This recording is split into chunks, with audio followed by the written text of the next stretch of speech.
दोस्तों, जैसा कि मैंने आपको बताया था कि मैं आपकी जो क्लास है बाल विकास एवं शिक्षा शास्त्र से यूपी टेट सी टेट के लिए शुरू करने वाला हूं।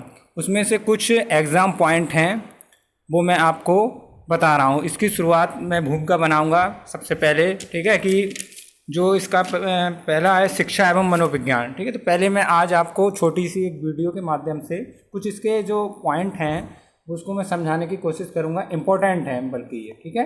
जैसे पहला है शिक्षा क्या है, तो याद रखना शिक्षा एक जीवन पर्यंत चलने वाली प्रक्रिया है, पहला। फिर है शिक्षण प्रक्रिया का केंद्र बिंदु।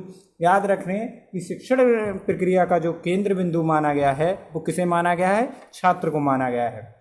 फिर है नीचे एक ये जो कथन दे रखा है, शिक्षा वह है जो मुक्ति दिलाए, या इसे कहते हैं संस्कृत में कहा गया सा विद्या या विमुक्ते, यानी शिक्षा वह है जो हमें मुक्ति दिलाए। ये किसका कथन है, ये एग्जाम में पूछा गया क्वेश्चन है, ये शंकराचार्य के द्वारा कहा गया है। फिर है मनुष्य की अंतर्निहित पूर्णता को अभिव्यक्त करना ही शिक्षा है, तो ये कथन किसका, ये कहा गया है स्वामी विवेकानंद जी के द्वारा।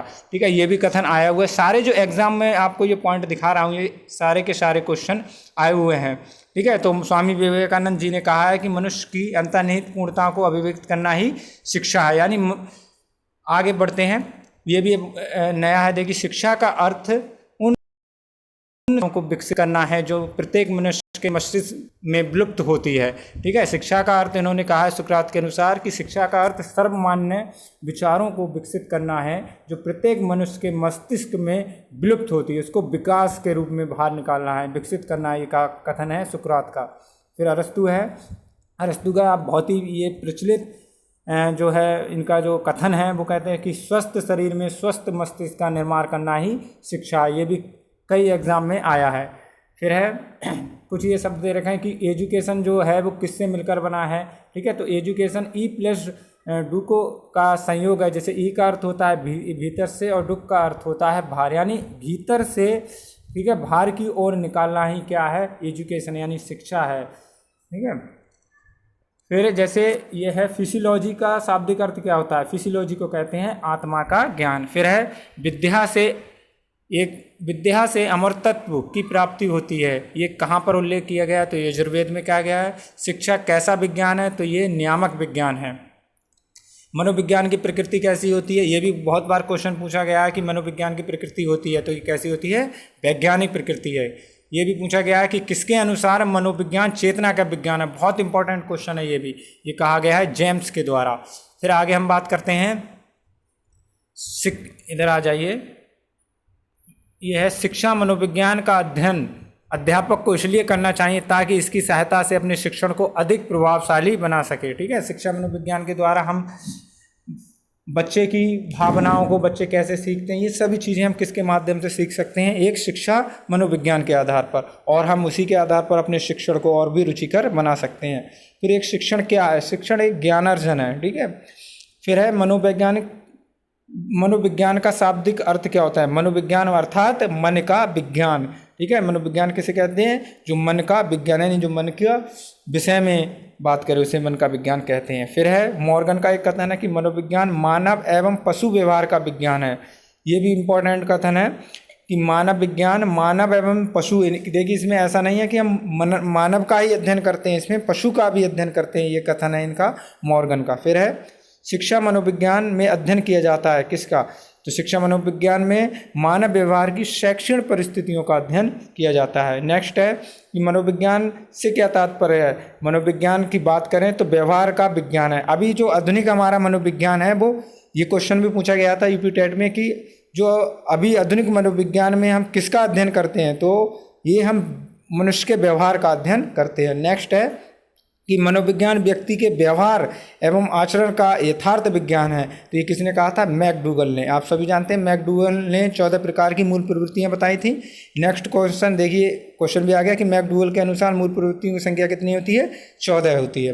फिर है शिक्षा को मनोविज्ञान आधार की आवश्यकता क्यों है, तो ये बालकों के आंतरिक एवं बाह्य गुणों का पता लगाने तथा शैक्षिक समस्याओं के समाधान के लिए जरूरी होती है। फिर है शिक्षा की दृष्टि से बालक की महत्वपूर्ण आवश्यकता क्या है, बालकों के साथ मनोवैज्ञानिक व्यवहार की आवश्यकता, यानी शिक्षा की दृष्टि से वो बालक की महत्वपूर्ण व्यवस्था क्या है, बालकों के साथ मनोवैज्ञानिक व्यवहार की आवश्यकता। फिर है, ये भी इम्पोर्टेंट है स्किनर का कथन कि शिक्षा मनोविज्ञान शिक्षण विधियों के चयन में शिक्षक की सहायता करता है। ठीक है, जो शिक्षा मनोविज्ञान है, जो एक शिक्षक अपनी शिक्षण विधियों का चयन करता है, उसमें जो सहायता करता है वही क्या है, शिक्षा मनोविज्ञान है। ये कथन किसका है, तो ये स्किनर ने कहा था। मनोविज्ञान है एक विधेयक विज्ञान भी कह सकते हैं। फिर है, निरीक्षण विधि में किया जाता है। निरीक्षण विधि यानी हम किसी का निरीक्षण कर रहे हैं, किसी दूसरे का अध्ययन करते हैं। इसमें मनोविज्ञान की उचित विषय वस्तु याद रखना क्या है, व्यवहार है। और मैंने अभी भी बताया आपको पीछे कि अभी जो आधुनिक मनोविज्ञान है वो किसका विज्ञान से संबंधित है, ठीक है, तो वो हमारे व्यवहार का अध्ययन करता है। इससे पहले चेतना का विज्ञान, मन का विज्ञान हुआ था, लेकिन आधुनिक मनोविज्ञान जो है वो किसका है, व्यवहार का अध्ययन करता है। फिर है, स्किनर का एक और कथन है कि मनोविज्ञान शिक्षा का आधारभूत विज्ञान है। ये भी इंपॉर्टेंट कथन है, ये कई बार आया है। मनोविज्ञान शिक्षा का आधारभूत विज्ञान है, ये कथन किसने कहा, ये स्किनर का कथन है। नेक्स्ट क्वेश्चन है, शिक्षा मनोविज्ञान का केंद्र है। ये पहले भी बता दिया। हाँ, ये आ जाइए, ये बहुत बार पूछा जाता है यूपी टेट में, ये 2 से 3 बार जूनियर में भी आया था और प्राइमरी में। शिक्षा को द्विध्रुवीय किसने माना है, ये एडम्स ने। और शिक्षा को त्रिध्रुवीय किसने माना है, वो जॉन डीवी ने। ठीक है, तो एडम्स जो थे, शिक्षा को द्विध्रुवीय में बालक और एक शिक्षक को उन्होंने महत्व दिया एडम्स में। और 3 ध्रुव में शिक्षक, शिक्षार्थी और पाठ्यक्रम। और 3 ध्रुव को किसने माना है, जो अमेरिका के जो त्रिध्रुवीय मानने वाले प्रसिद्ध शिक्षा शास्त्री जॉन डीवी थे। ठीक है, ये भी बहुत इंपॉर्टेंट क्वेश्चन है।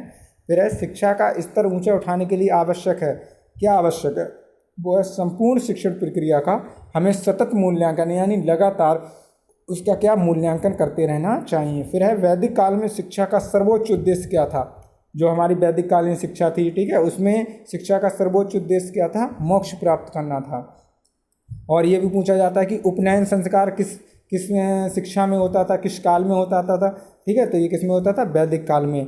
और ये भी कि उपसंपदा किस में होता था, तो ये समावर्तन के समकक्ष है संस्कार है। उपसंपदा यानी संपदा, ये बौद्ध कालीन शिक्षा थी, उस समय का है ये उपसंपदा संस्कार। ठीक है, तो इसी में होता था, जैसे वैदिक काल में जो लास्ट में होता था समावर्तन संस्कार, और जो कह सकते हैं वैदिक कालीन में होता था उपसंपदा।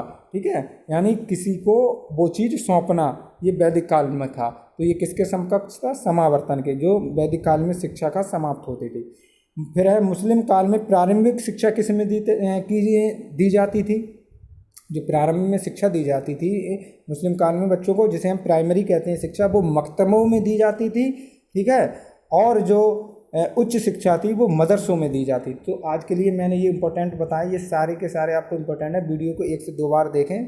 ठीक है, ओके, थैंक यू, जय हिंद।